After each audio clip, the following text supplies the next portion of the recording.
Sir Tom.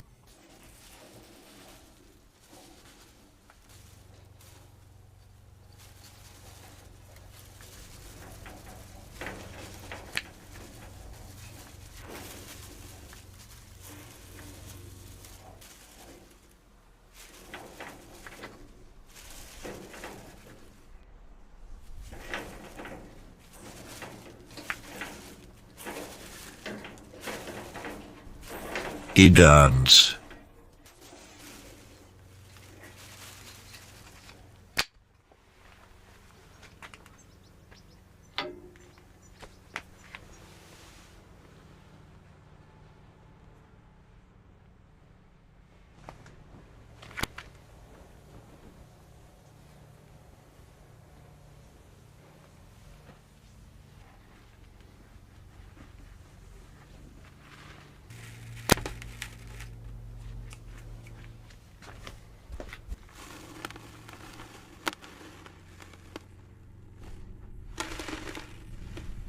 La conservation des graines apporte une autre dimension au jardinage.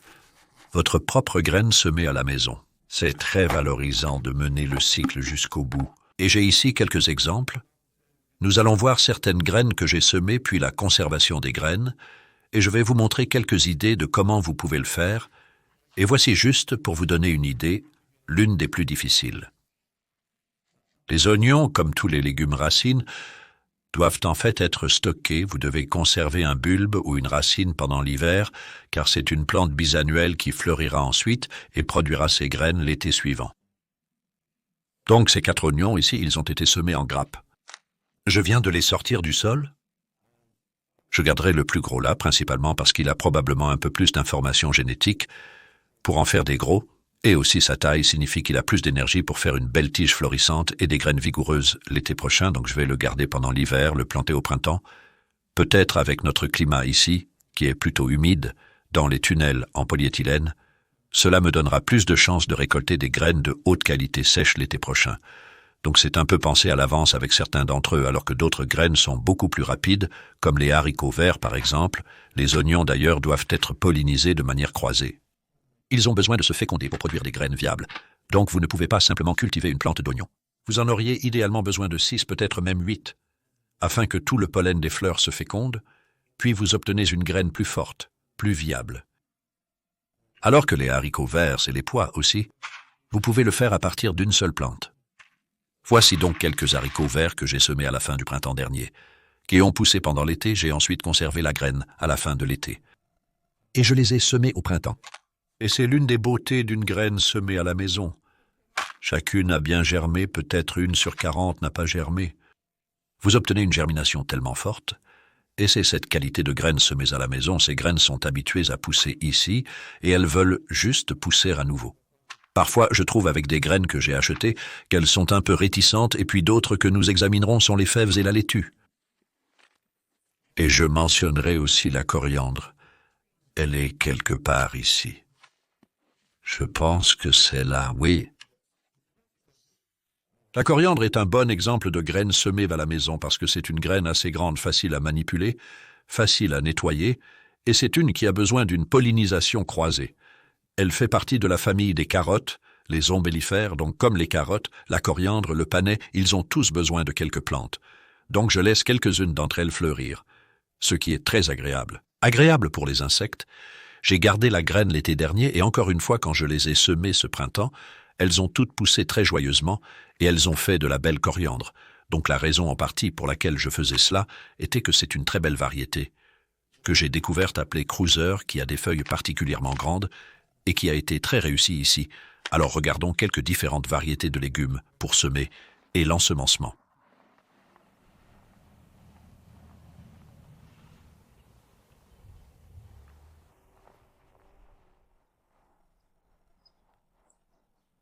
Alors les pois. Quels pois et plantes pour en garder les graines? Eh bien, la principale décision avec les pois est de savoir si vous les aimez. Si c'est une variété dont vous aimez le goût, allez-y, et ensuite vous voulez juste vous assurer que c'est une plante raisonnablement forte et que vous choisissez de belles gousses. Je ne complique vraiment pas trop les choses. Donc ce sont des gousses de la variété Oregon Sugar Pop.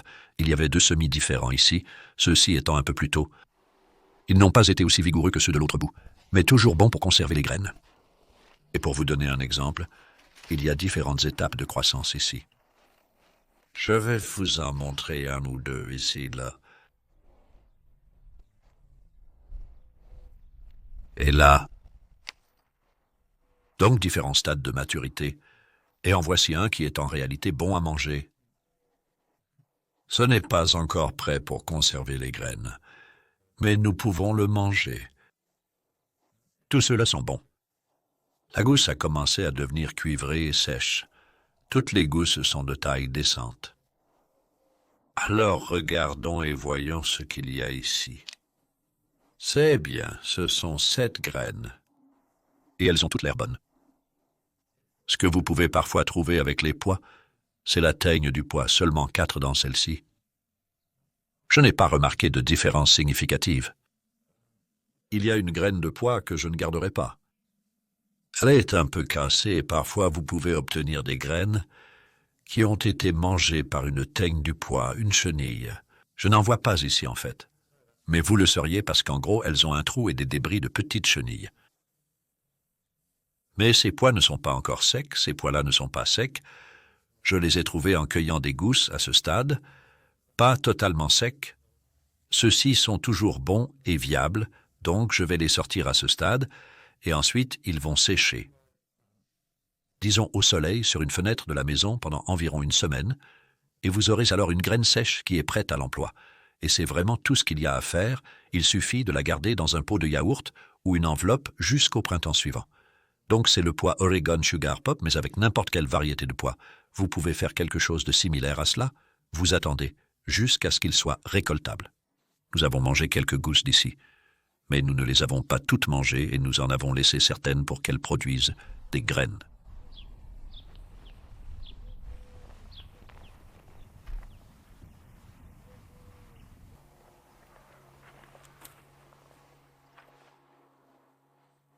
Les fèves, donc celles-ci, sont semées au printemps. Elles ont été semées en février. Et voici les dernières que je n'ai pas cueillies, donc je les ai laissées pour les sécher pour la graine. Et c'est un exemple de fèves prêtes pour garder la graine. Maintenant, il y a une condition pour les fèves.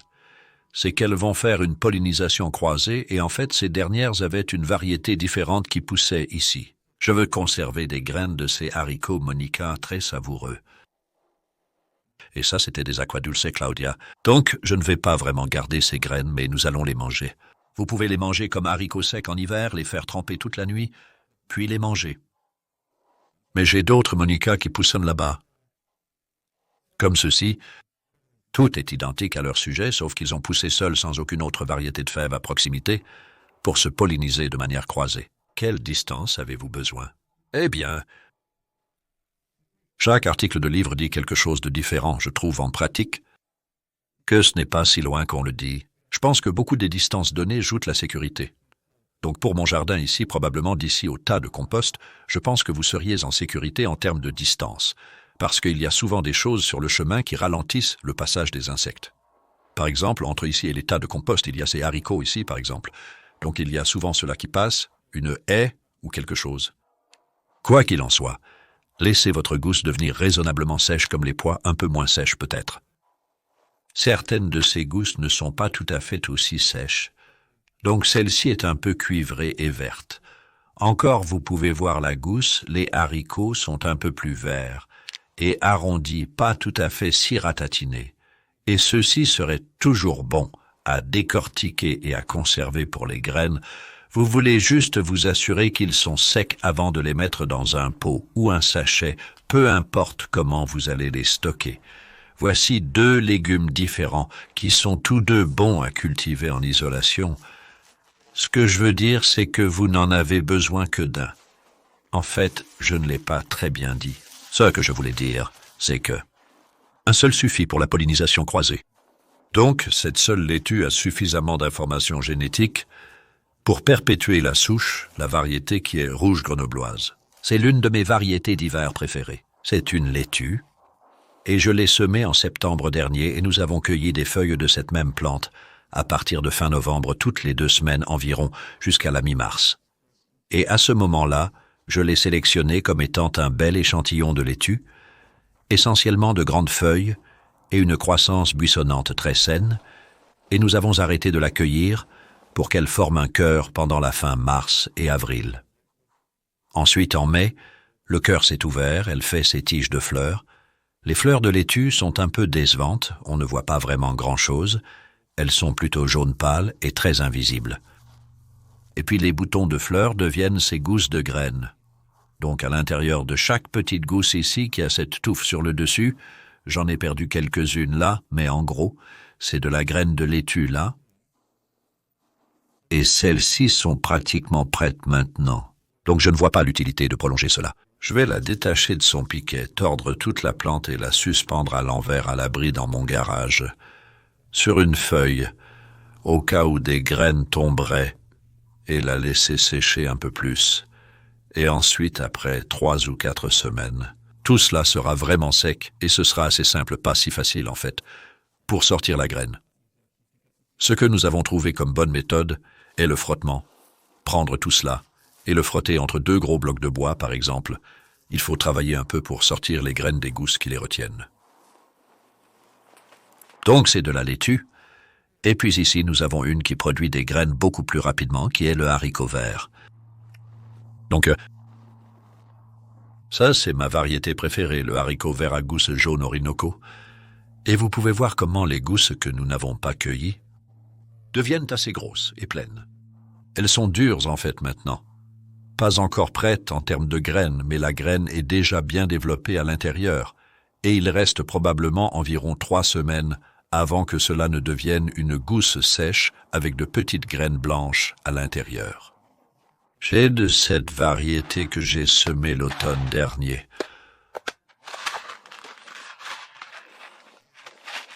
C'est pourquoi elles ressemblent à ça, donc elles ne sont pas très grosses et une de ces gousses pourrait avoir 5 ou 6 petites graines et tout cela vient de 2 plantes. En fait, cette année, je ne fais qu'une plante parce que j'en ai ce dont j'ai besoin. Donc une plante comme celle-ci peut aller jusqu'à 100 graines. Les graines viables sont obtenues après avoir trié les petites. La conservation des graines de légumes simples comme celui-ci en vaut vraiment la peine. Combien de plants de haricots verts sont nécessaires pour une récolte? Dans ce tunnel en polyéthylène, j'ai 25 plants. Et j'en vends pas mal chaque semaine. Donc vous n'en avez pas besoin de beaucoup. Et avec la laitue que nous regardions, on te produit 1000 graines, peut-être 2000, bien plus que ce dont j'ai besoin pour une utilisation commerciale. La conservation des graines comme ça, c'est une bonne chose que vous pourriez faire peut-être avec vos amis. Certains d'entre vous en font une et d'autres en font une autre. Pour finir, nous allons jeter un œil à l'une des plus soignées et des plus simples de toutes. C'est les tomates. Garder les graines des tomates est vraiment l'une des choses les plus simples et les plus agréables à faire, parce que la partie que vous mangez est là où se trouve la graine, donc vous n'avez pas à faire quelque chose de spécial pour garder la graine, mais il y a une chose dont vous devez être prudent et de sauver la graine uniquement des tomates à pollinisation libre, ce qui signifie qu'elles ne sont pas des tomates hybrides, F1. Elles sont issues de consanguinité artificielle. Lorsque vous semez leurs graines, elles ne poussent pas. Donc, la Sungold est un très bel exemple d'une belle tomate que beaucoup d'entre nous cultivent, mais vous ne pouvez pas en garder la graine. J'ai essayé une fois, et j'ai obtenu toutes sortes de tomates horribles en résultat. Et pas agréables à manger, mais vous pouvez en conserver de côté à l'automne, c'est une autre histoire. Mais pour sauver la graine de la plupart des tomates qui sont pollinisées ouvertement comme celle-ci, il y a 4 variétés différentes ici.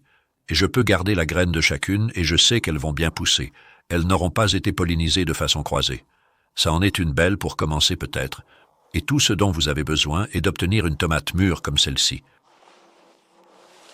Et puis coupez-la et gardez la graine. Un petit conseil, on n'y en a pas un grand nombre dans celle-ci, mais suffisamment pour que cela en vaille la peine. Mettez la graine dans un petit pot avec un peu d'eau jusqu'à ce qu'elle commence à fermenter, voire à moisir. Cela peut prendre 3, 4 ou 5 jours, et cela aide à décomposer les dépôts inhibant la germination à l'extérieur des graines de tomates. Vous pouvez donc faire cela puis égoutter le liquide. Les nettoyer, les frotter, les sécher et vous avez votre graine de tomate prête à être semée au printemps prochain.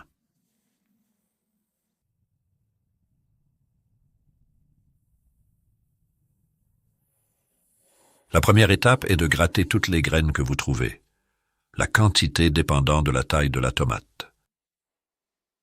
Ensuite, vous le placez dans une tasse avec de l'eau et remplissez la tasse d'eau et remuez un peu et cela l'humidifiera et aidera la fermentation à commencer.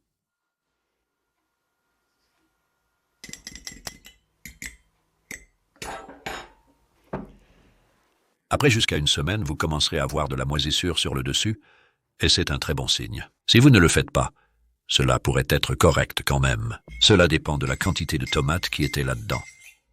Nous n'avons laissé cela que 5 jours, donc ce n'est pas grand-chose.